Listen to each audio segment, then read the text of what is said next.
Right, it's Citizens Eye here this afternoon. We're down at the Dawn Centre and I'm with James McLean. You're working with Streetlife magazine / newsletter? Yeah, that's correct, yeah. Yeah, what's that about?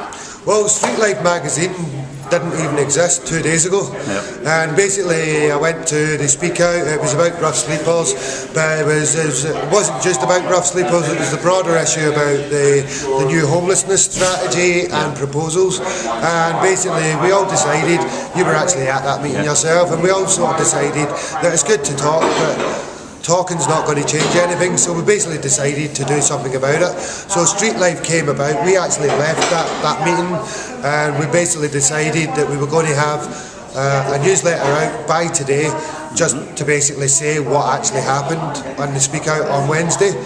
And if you, I think it's actually on your website anyway. People can actually look at it. It basically just says what actually happened in the meeting and how it's going to impact on people, both now and in the future. Yeah. What were your impressions of the meeting, James? The meeting on Wednesday? On Wednesday, yeah. On Wednesday, I think it went really well. There wasn't really as much turnout as I'd hoped in terms of the homeless people or the people that have experienced homelessness and rough sleeping for that matter. But the people that were there, we all had some brilliant ideas about how we can actually affect change, because it's all right for people to make proposals and stuff and have like draft documents and consultancies and all that. But if people are not actually willing to actually give their input into these consultancies and stuff, then nothing's going to, they're just going to go ahead and make the changes that they want to make. But we can actually affect the changes that they should be making. That's basically what we're about. As I said at the end of the meeting today, it's about changing the conversation and also offering alternatives. So whether that's actually saying to them the £780,000 subsidy that they actually give to the Cub Theatre, maybe they should reduce that just to keep the Yask open, just as an example. The centre we are standing in just now is actually, under these proposals, well shut down, and it's probably going to be turned into an assessment centre. Yeah. Like as we discussed in the document, it's like that's basically what they're proposing. Yeah. Well, your involvement in Streetlife today, and it's really good that you've done so much so soon. What's been the general opinion of you, do you think, to the new proposals and changes? The general opinion is that it's madness. There's actually one paragraph in the consultation document, and to be honest, I still can't believe it now, even saying this. It actually says we do expect increased demand on services and advice. So that basically means that they expect homeless services to experience an increased demand, but yet they're willing to cut the beds by two. It works out 206 is the figures that we've got at the moment, but it actually works out if you count the weather beds, which are incremental, which are only actually during cold weather periods, wet periods, really hot weather. Well, it actually works out it's 246 beds that they're actually cutting, but they're actually expecting an increase in demand of services. So, like, I don't feel we can actually allow them to cut those beds, because those beds are going to be needed in the future. And it's not even just that, as we only discussed it briefly on Wednesday, but the universal credit, and not just the universal credit, but also the housing benefit changes that are coming into force in the next financial year in April, is actually going to have an adverse effect on homeless services as well. So we actually have to do something about this now. We can't wait until April, until the changes have already happened, and then there's an increase in services while they're cutting the services. So we actually have to try and affect change now. That's why we're not waiting about for anyone. Like, we basically just decided to start running with this now.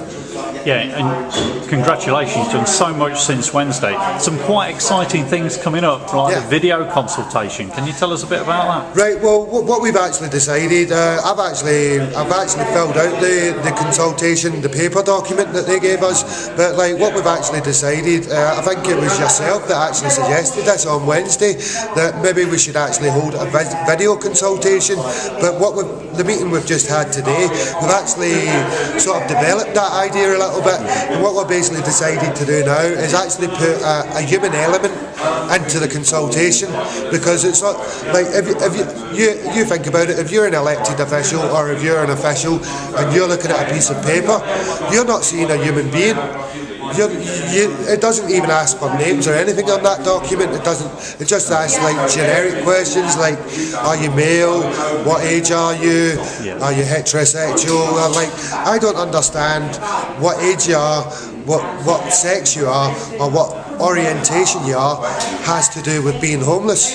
Like, I don't think that's an important issue. The important issues are what makes people homeless, and like there are some things about trying to address the issues that make people homeless in the document, but they're actually cutting all the services that address these problems. So how are we going to address the problems? So basically what we're going to do, we're going to have a video consultation in a three-stage process. There's going to be a montage of actual squats, rough sleepers, not just rough sleepers, but places where people do rough sleep, a montage of pictures before the video consultation starts. Then what we're going to do, for everyone that speaks, they're going to actually speak for a couple of minutes about their personal experience of being homeless and stuff like that. Then we're going to actually have a consultation that is actually loaded in the right way, because the consultation document itself is actually loaded in a way where the questions that they ask you first are actually asking you if you agree with the cuts, but it doesn't mention the cuts anywhere in that document.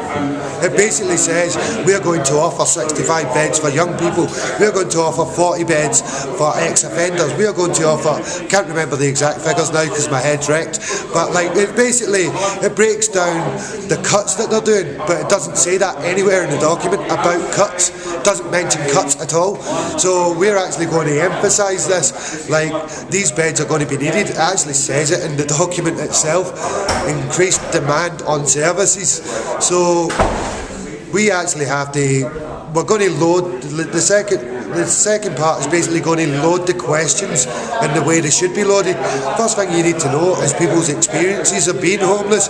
Then you need to know what cuts are being implemented. So we are going to actually ask, well, currently there are actually 172 beds for 18 to 24 year olds.